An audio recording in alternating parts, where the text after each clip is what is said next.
So now let's more get into this value quantification topic. And, I think the first way I think about it is that, you're the CFO, you're thinking that you're going to make it a substantial expenditure. Your team has been evaluating suppliers. And if it's a big enough deal, I guess it'd be interesting to know how and when the finance team gets involved. And what are you looking for when you do get involved in these large procurement decisions? So generally speaking, the finance team broadly. So when we think about a finance team, all the groups that report up to the CFO, often you have an accounting department, led by a controller of the organization. You have a treasury department, which is really more the cash management and managing foreign exchange and other aspects of the business. And then you often have a finance team, which is analyzing different deals, transactions, analyzing the business, providing advice and counsel on different areas.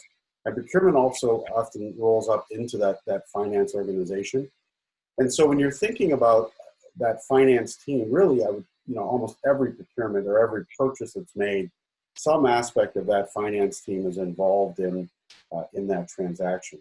And depending on the complexity of the transaction or the size of the transaction, you'll have more parts of that finance team involved in the transaction. And as the team is evaluated, obviously the simplest one that we often think about is the procurement side of things, where they're sending something out to market, they're looking for a low price. That's really those are the easy transactions. I think as SAMs, we're often trying to find a way to avoid that situation. And often you can avoid that situation by getting engaged with other parts of the finance. So once it gets to procurement and they're really looking for that low price, to try to simplify the bid process so that they can really measure things purely based on price.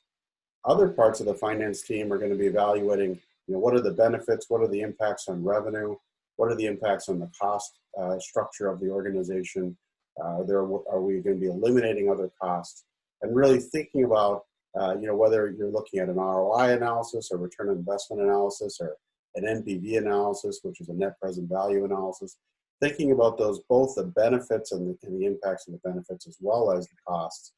And I think that's really, if as SAMs, if we're able to engage some of those other parts of the finance organization beyond procurement, we can have allies inside that have a better understanding of both the cost side, which is obviously the one most people focus on, but as well as the benefits to the business. And those are the people that are often charged with trying to figure out how do we quantify those benefits internally. And at the end of the day, do we believe what the SAMs are telling us? Someone's coming in and selling us something. Do we believe that the benefits that they're espousing will actually come to fruition? And what's our expectation of completing this sale or this transaction or this partnership with this new company?